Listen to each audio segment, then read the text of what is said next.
Hi, welcome to Innovation Visual's Digital Marketing Answers. I'm Vanessa. And I'm Tim. And today we'll be talking about building a community and how best to do it and why you'd want to do it. So first of all, I'm going to ask Tim, what is a community? I suppose in the digital marketing context, it's simply a matter of people coming together and interacting in the digital space. So just as you have communities in real life, whether that be at the village hall or whatever, a community in the digital marketing terms is just a virtual representation of people gathering and exchanging ideas, advice, and I think feeling a connection together. It's about that connection with each other. And so why should brands care about a community? There's quite a lot to go into in terms of why they should care, because you should, in order to answer the question, you have to think about where brands find themselves these days. Mm-hmm. So brands are often found in, should we say, places of aggregators online. So what I mean by that is that you're on in a supermarket space, or you're in you're an electrical electrical manufacturer, and you're in something like Currys or AO as the space, and so you're up against lots of other brands in the same location. And when you start to think about it like that, you go on the JD Sports website, you get inundated with trainers. How can a brand start to stand out? And so people like Nike and Adidas have embraced community because they want to have a different connection with their consumer than just appearing in front of them in an aggregated shop environment, if you like. It's a differentiator, one. And then I think the second thing is good brands now realise that a brand proposition is about more than the product and the price and the features. It's actually about what surrounds the product, being part of, and this is where community comes in, being part of something that people want to engage with. So I think that's why community is something that brands are really talking about at the moment. How does building a community help a business? I suppose the core thing you're aiming at as a business is profit maximisation and value generation for the business. So, I've classically done economics, and value generation isn't just the short term, what you sell today, it's actually building shareholder value. And I think that the driver for communities is that the smart brands have realised that investment in community drives long-term shareholder value through not just today's sales, but through the brand advocacy piece and the brand engagement piece. Yeah. And so that's the thing which is making the smart money look at community. And are there different levels, different types of community that you can build? Absolutely. I mean, so at its very basic level, you can create a community on a third-party platform, if you like, by going on to, say, LinkedIn and inviting, 20 of your best customers or whatever to discuss things on there. Mm-hmm. It could be as simple as that. That is still a community. And then at its, furthest level from that, you could be looking at a hugely expensive, customized platform that has all the whizzes and bangs and does so much stuff and, has cost millions and millions of dollars to create. And they're communities, and you've got everything on the line between these two things. So if you want to talk about the type of community, it's not simply about scale, it's actually about the interaction that the brand allows or promotes, if you like. So this sort of gets into the type being like a function. So at the very base level, you'll have a very kind of one-way type broadcast community, if you like, where you might have a brand shop and it might have some additional content, and the community aspect is something as simple as people commenting on the blogs and putting their opinions on there, reviewing products and providing user-generated content for those products, maybe user-generated video for the content in use. And that would be kind of the simplest and also least interactive method of community. The step up from there then starts to get a community where the value is coming from also maybe other vendors joining the brand. So you might have a brand like Adidas and they might allow other brands to access that community and provide, say, other apps within it, or value from content that they can provide and that kind of thing. And this is an expansion of the community field, but at this point, your people, if you like, your audience, are still maybe only passively utilizing these things. So they're using the apps from the third parties, they're doing the reviews and the comments, but they're not really, it's not getting really deep yet, the community. Where it starts to get really deep is where the platform that's been facilitated by the brand allows the audience, the people, to be the drivers of the value of the community, right? So what I mean by that is something like where on Strava people can share routes, or when people are on fitness platforms like Nike, you can recommend people dietary ideas. Well, you've got things like communities around cooking. People are providing recipes.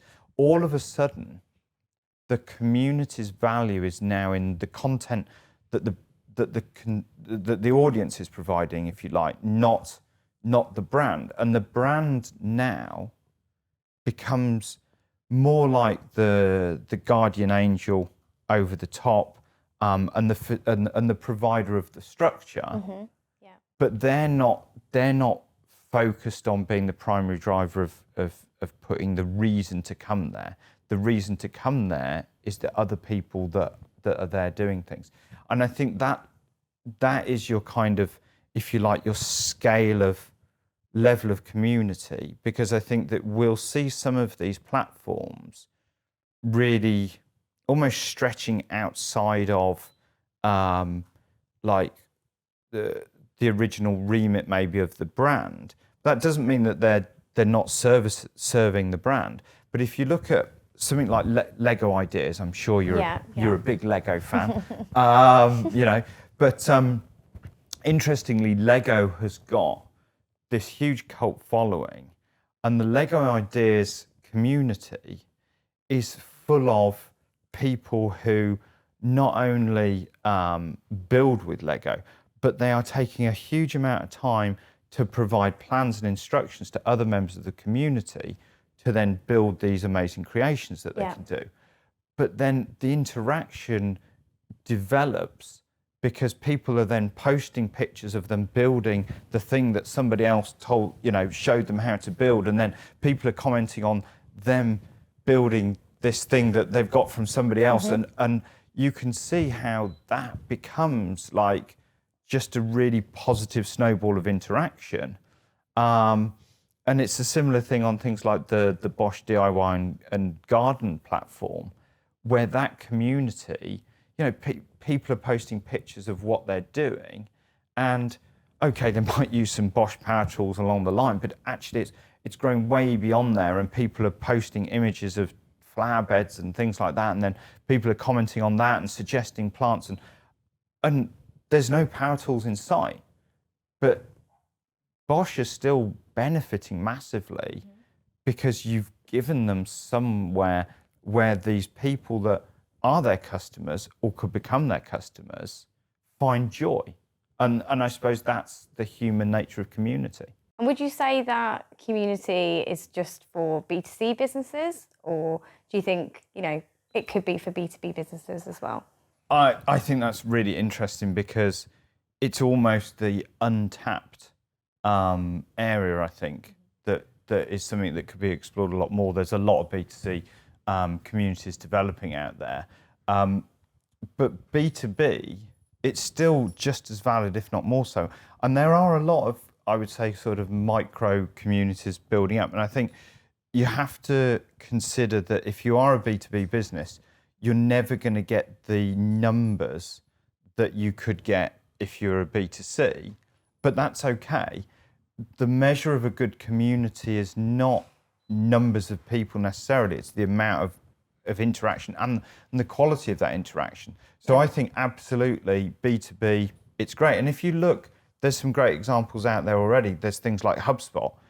They have a very active community which they really promote and people really get into. So yeah, it's certainly an area where it should be explored by brands. So B2B brands, yeah, get on the community thinking bandwagon, I would say.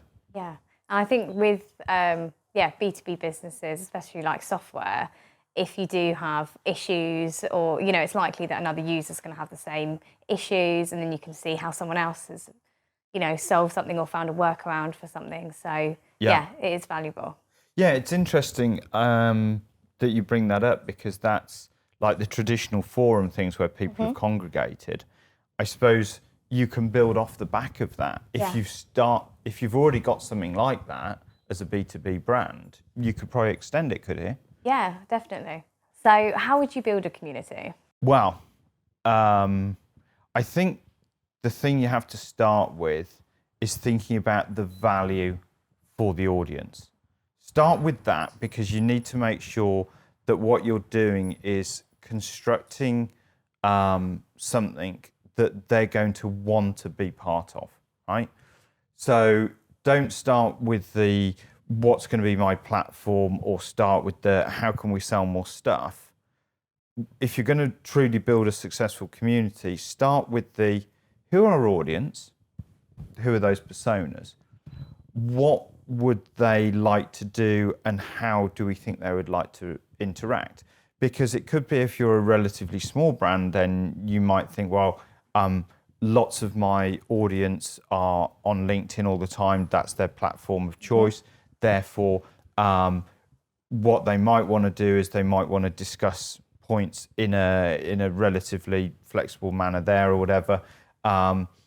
It could be that if you're looking, to solve a problem or have a discussion, think about what value those people could bring, if you like, to the community. So what could you facilitate? So if you take Strava again as an example, the community shares lots of routes.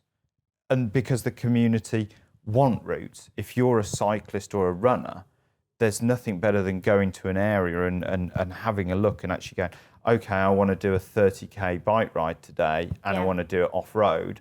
Oh, wow, the Strava community has provided me with all of these routes. So good communities start with good value at their core. Yeah, you mentioned starting a community, you need to, understand the value of your business and what you're providing to your customers. But what platforms would you suggest building a community on? Yeah, so when you've understood the value that you think your community is going to get from interacting, and I think you need to go down in a planning level to exactly what's going to get shared, how it's going to get shared, then you can start examining what your technical platform options would be.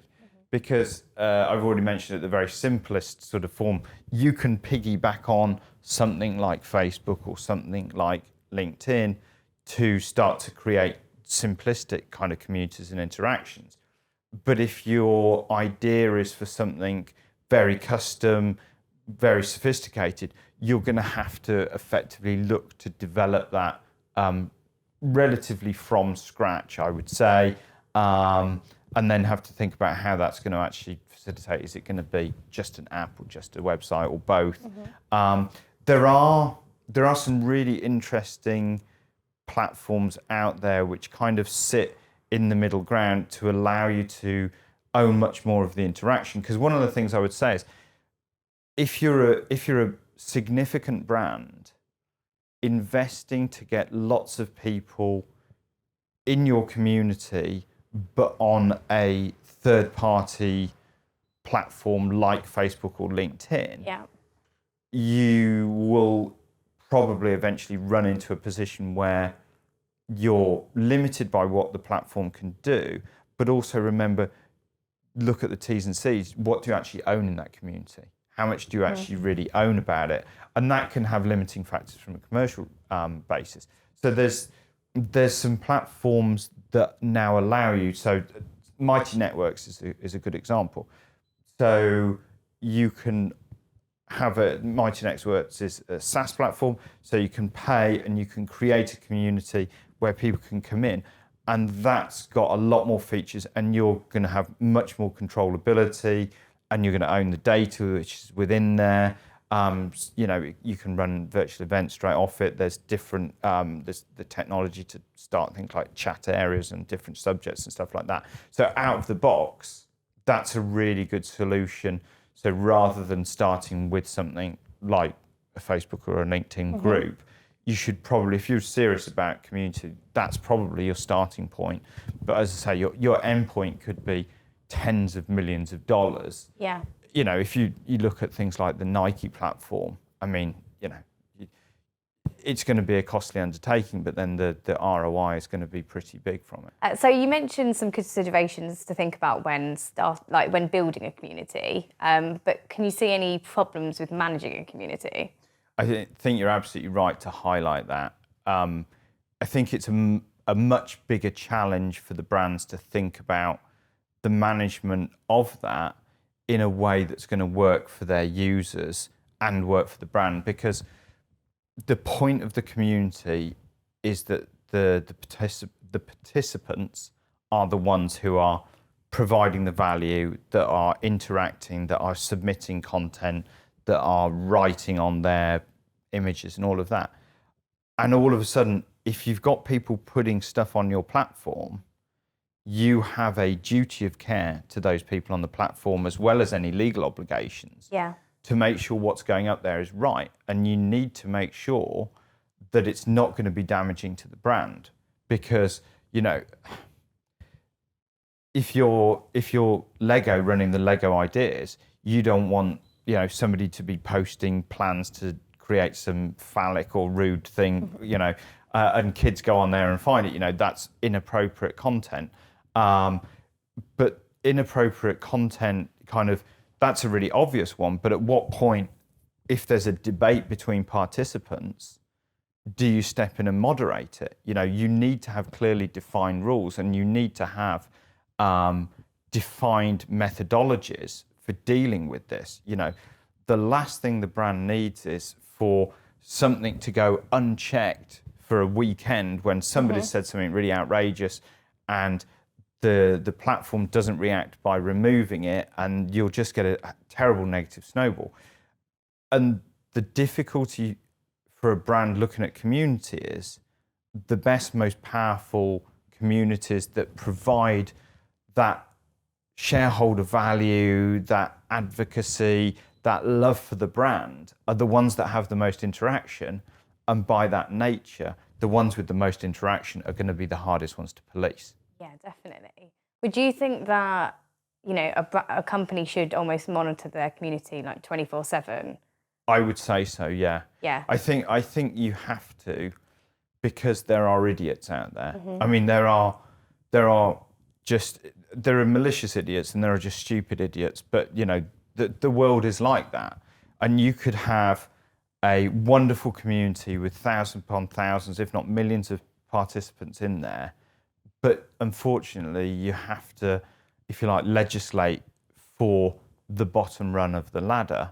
And I think that you've got to certainly have automated systems to make sure some stuff cannot get posted, but you need to be able to react pretty much in real time to problems on your platform, because you don't want to let it get out of hand. You don't want to have, that negative snowball effect. Yeah, you want to make sure you react quickly. Yeah. absolutely. And appropriately as well. I mean, this is the other thing. This is, you know, clear you should not do this. Breaches of policy are the straightforward ones to deal with.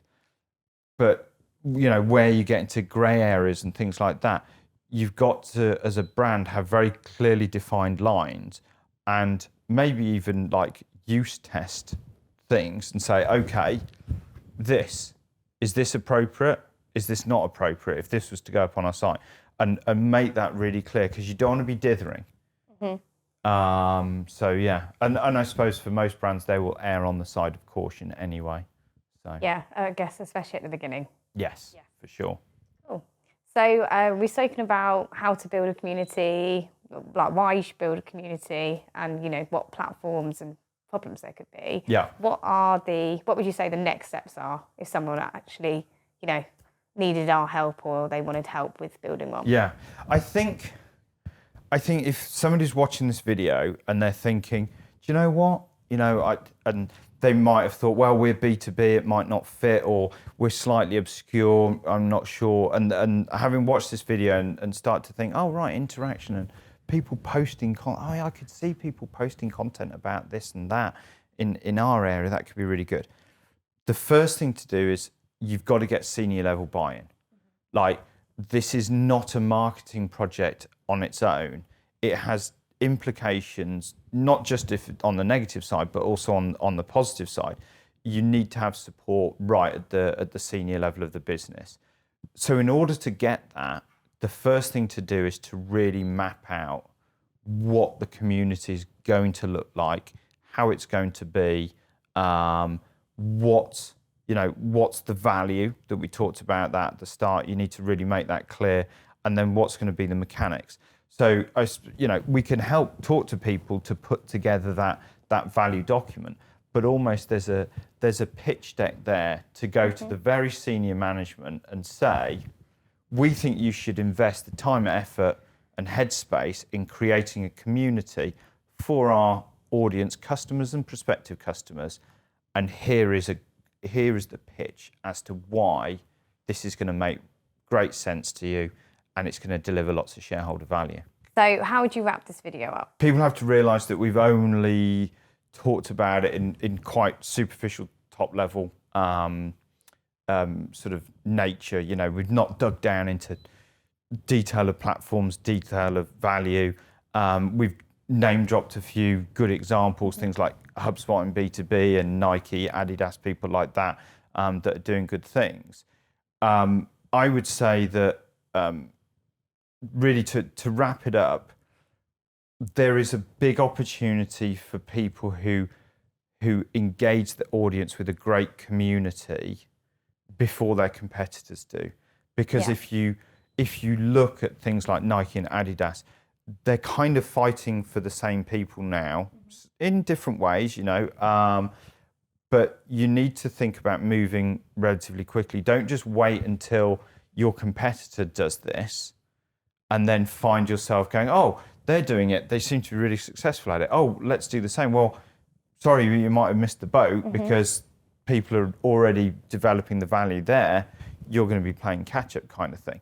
So to wrap up, I would say, start thinking about it now. Start thinking about putting that pitch to the senior team together. You know, if you want to talk about it as a strategy, get in contact with us. I think we've got a blog from back in end of 2022. There's a blog about communities on our site as well. So there's some reading there. I'm sure we can put that in the description. Yeah.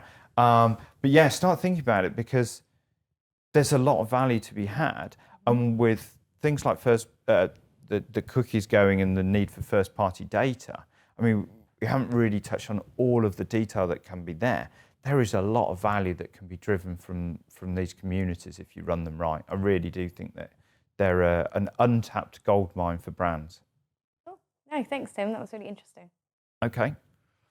Well, hopefully people watching have found that interesting. Thanks for your time. Really appreciate that. And please make sure to like, subscribe, and leave a comment below if you like this video.